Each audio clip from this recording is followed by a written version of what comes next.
Good day, folks. This is Greg Judy at Green Pastures Farm. Today I'm with the cow-calf mob. The boys just moved them into call this Jane's farm, and we had the sheep here. Gosh, it's been about 5-6 weeks ago, and the cows came through here about the same time, right in front of the sheep. Anyway, we just put them in here this evening. It's the first week of August. I think today it was over 100 and something, a heat index. And the cows are enjoying it down here in the shade. It's later in the evening. The sun is falling now behind the trees. And this whole bottom has got some beautiful shade on it.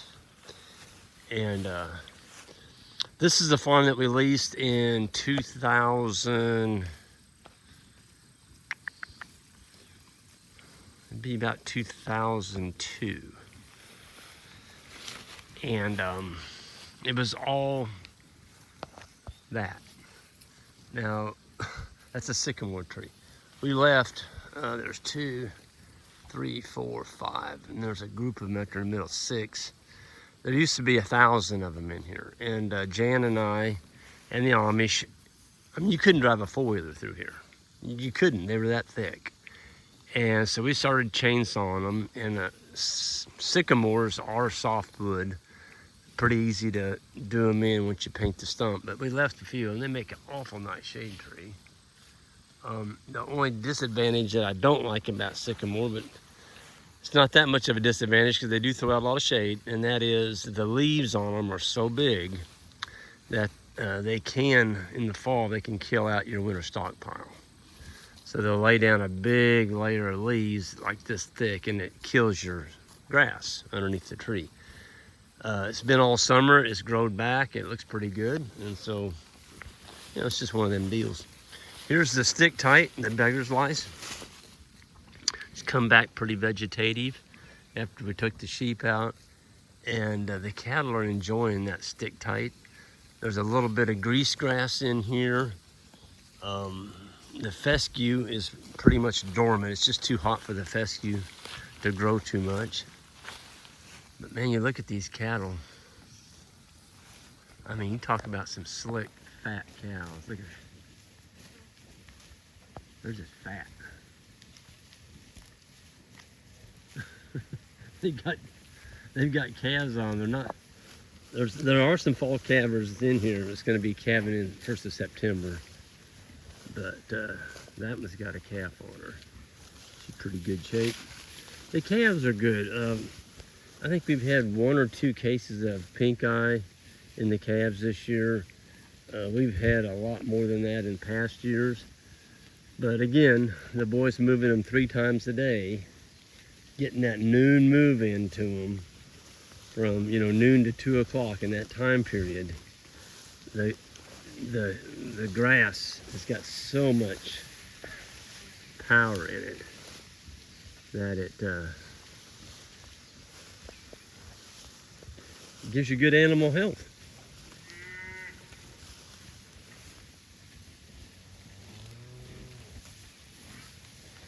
I think this is the best our cows have ever looked for the first week of August. You know, it is going to be on us here pretty quick.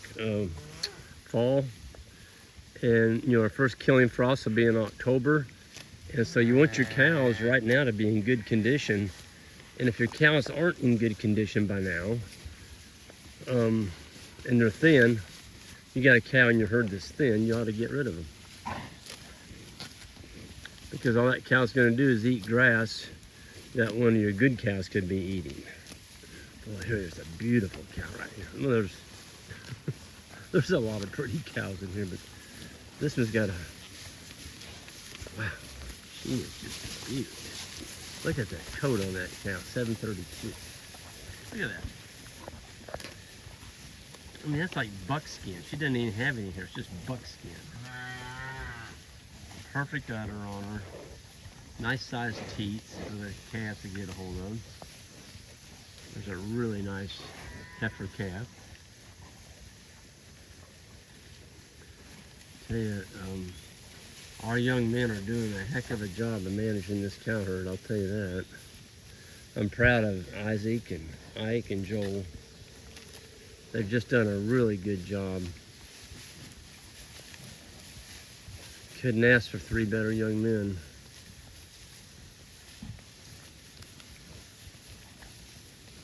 The cows are an example of their stockmanship. This is about half of them. The other half are up there on that hill. That's got shade on it, so they've kind of split up. There's about half here and half up there. But, you know, when you can take a cow herd and get them looking like this just solely on grass and not have to plant anything or, you know, work up the ground to put in seed. This is all perennial grass, folks. There's no cover crops in here. This is just all perennial grass. And this was a poor old farm when we got it. You know, this bottom was just all pretty much sycamore trees. And the reason I knew I could take it back is, as a young fellow I was probably 18 or 19, I used to do a lot of coon hunting back in the early 80s, late 70s. I remember this was plowed. This whole field was plowed every year, and they put corn in it or beans, and they never grew a crop. I don't think I ever saw them combine a crop, but they'd plow it, and they would plant it, and they would get their crop insurance, but they never got a crop off of it. Same thing across the road. Well, today, it's very, very fertile. It's growing a really nice stand of grass. I've had it covered now for 22 years. It's never been plowed. And the stumps from all those sycamore trees are long gone. They rotted out. And we're growing some good forage out here, and we're raising livestock on what was land that I tell people, you know, a rabbit would have to pack his lunch to make it across here. That's how poor it was.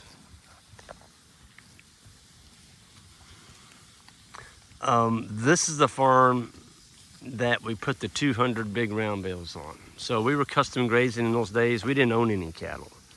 We were just custom grazing. And the owner of the cattle bought 200 big round bales, and we wintered them on this farm. These were big cows. And we unrolled 200 bales on here, the whole farm. And we did it in 2 days. You talk about getting some stares from the neighbors. Oh yeah. I had one guy, he couldn't take it. He finally just stopped and asked me, "What in the world are you doing?" I'm like, "Well, I'm unrolling hay." Well, he said, "I can see that." He said, "Why are you unrolling all of it?" I said, "Well, weather's good." And I said, "I don't want to have to unroll hay the rest of the winter, so I just do it all today." And he just shook his head and drove off. But what I was trying to do was, I was wanting to put about 20 to 25% of that on the ground, and we did. So we unrolled it. This whole field was covered with hay. And then we took hot wire and started at the water. The water's up on the hill. We've got a nice pond up there that we built. So they watered up there on a tank. And then we started strip grazing the hay that we unrolled. We treated it just like winter stockpile, just giving them, you know, a section of it. And we went the whole winter and never had to feed any, never had to unroll any hay. Hey, pretty girl. But yeah, I really had some neighbors talking. They just thought we'd lost their minds. But got a good weekend. There wasn't any snow on, wasn't raining, the ground was solid, and we went to town. We had 2 crews. Jan and an intern was on one, and one unroller. And in those days, we didn't have a bale unroller. Let me back up on that. We had one. Yeah, we had the original homemade one that I had. The other way we unrolled is Frankie and I just drove a steel rod, a fiberglass rod through the middle of the bale, hooked a chain on each side, and we had to stay on the flat down here. And Jan and the high school boy, they were up on those hills because they could hold on to the bale. We couldn't hold on to it. We had to keep it on level ground. And I got a picture of it. It was amazing. This whole farm was covered with hay. Yep. And that was the beginning of it, you know, and the next year it was probably 30 to 40% better. And each year's just gotten better.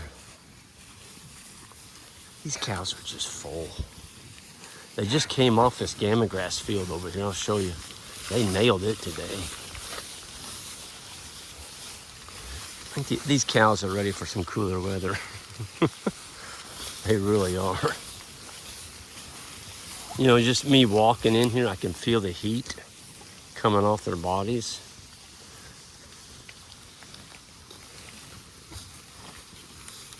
They like that wild soybean. Stick type. I've heard people call it wild soybean. It's several names for it. Beggar's lice, stick tight. It is a legume. It puts out a lot of nitrogen, and the cattle love it. So, kind of happy we have it. There's a bunch more up on that hill up there. I'm going to show you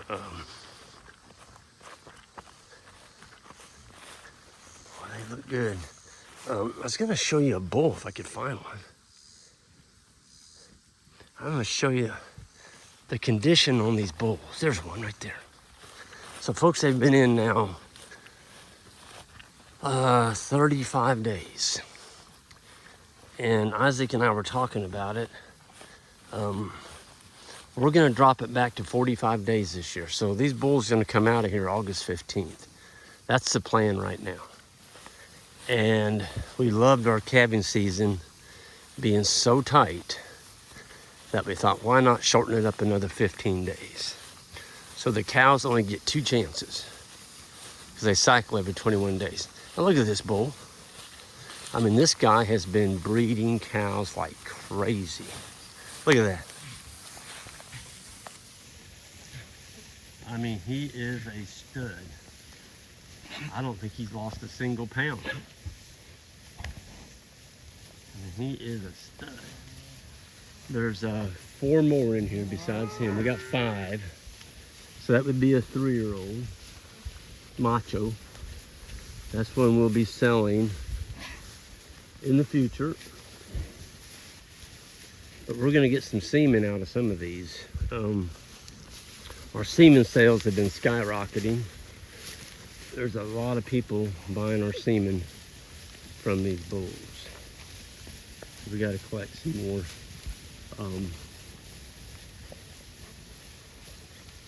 Look at them running down that hill. They're coming right at him.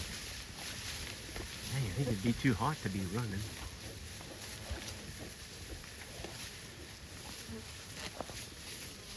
These cows are so full they can hardly walk.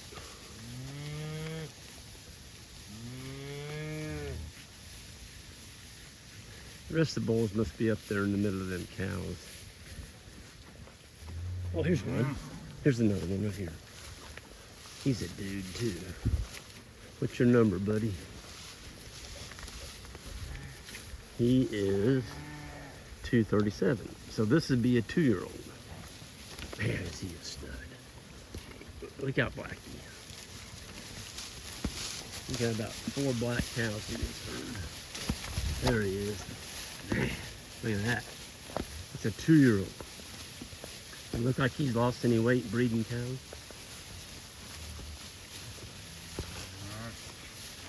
For good grass genetics and good grass genetic bulls, it's not really work breeding cows. It's actually just another day at the office, you know, because he can grab him some forage out here and stay fat and breed, you know, 8 or 10 cows a day, whatever, and it doesn't bother him a bit. He doesn't lose condition. Folks, I've run cattle for people, and the dang bulls almost melted in 25 to 30 days, and they weren't on near this many cows. They melted. They went down to nothing. They just lost all the weight, and we had to get them up and feed them grain to get them where they wouldn't die. That's how bad it is. Any more bulls coming? Nope, I don't see any right here. But we like him. We're gonna get some semen out of him. He is a dude, 237. There's 126. There's another macho.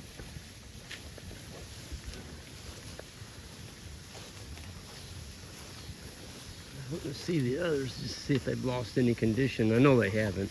They never do. Hey, 45. How you doing?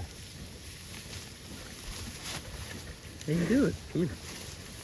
Like, nope, I don't like you that much. You're not going to get my head. Oh, did you hear that ball? That was a calf that touched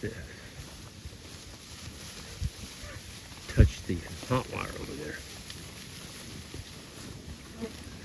I tell you what, these cows have just got unbelievable fat cover on them. My goodness. I mean, look at this.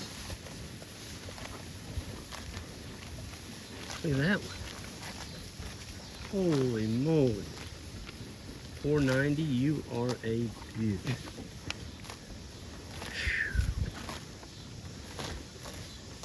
So, I'll give you an update on what we did. We went through the other third of our farms that hadn't been grazed all year long, and the cattle just got taken off of those this morning. So we made it all the way around 1/3 of the farms that hadn't been grazed since winter.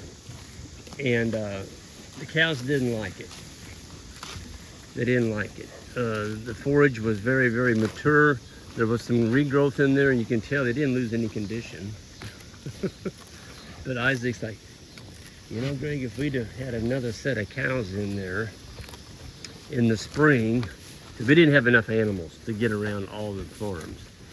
And so we made the decision to only graze 2/3 of the farm, which kept the plants very vegetative. And that's how we have such outstanding animal performance this year. And I really believe we're gonna have a super tight calving season again next spring. So we let the other third of the farm we didn't graze it. We just left it alone, let it grow out. And when we brought the cows in, they trampled a lot of it on the ground, but you could tell they weren't happy. It just wasn't vegetative.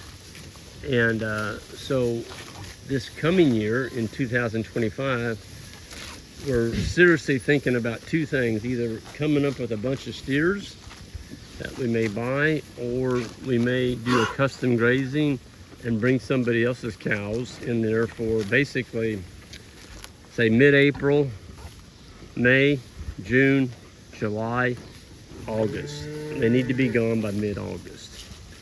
And what that would do, it would keep the other third of the farms vegetative, and then this herd can come right in behind them. And yeah, folks, look at this grass in front of us. Oh my gosh. Where's the other bulls at?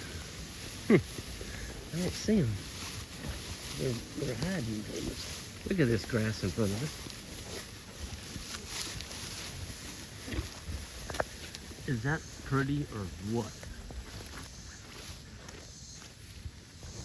This is what the boys will give them in the morning. Man. They just got the bottom split off. Ike and Isaac split this right over there at the base of that hill. It's going that way. So they'll have this one in the morning, and then up on that hillside will be the afternoon move. And then we have another paddock on the other side of that tree line over there. Wow. Oh, there's another bull right there. Boy, he hasn't lost any weight, I can tell you that. What's your number, buddy? That's another 2-year-old. I thought he looked a little smaller. That's 225. Shoot, yeah, he's a dandy. He's a dandy. He's still gonna grow some. He's a year younger than those 3-year-olds. He's out kind of sniffing around, making sure there's nothing that came in heat in the last hour. I guarantee you there's not a cow in here that didn't come in heat that didn't get bred. These bulls are on top of it. Literally. All right, I'm gonna get out of here, and I'm gonna spend the rest of the evening here just enjoying our cow herd, and cow-calf herd, and it's a beautiful day to be in the cattle business. We've had a really good growing season after 2.5 years of not being a good growing season. So for those of you all that are in a drought, you know, hold tight, work your way through it, cull, get rid of some animals, combine your cows into one herd, and this will come. I mean, we didn't have this for 2 years, but we made it through it just fine by culling animals, tightening them up into one herd. It gives you a longer recovery period. And, you know, don't be afraid to cut your cow numbers. You need to sell some of them, folks. And the sooner you do it when you know you're in a drought, the more grass you have left for your remaining cows. So with that, I'm gonna get out of here. Everyone have a good one. And if you need a good bull, we've got some listed on the website, greenpasturefarm.net. I'm trying to help a few guys out that's got some extra bulls. And if you're looking for a fall calving, something to put in with your fall calving cows after they calve in September, there's some good ones out there. Have a good one.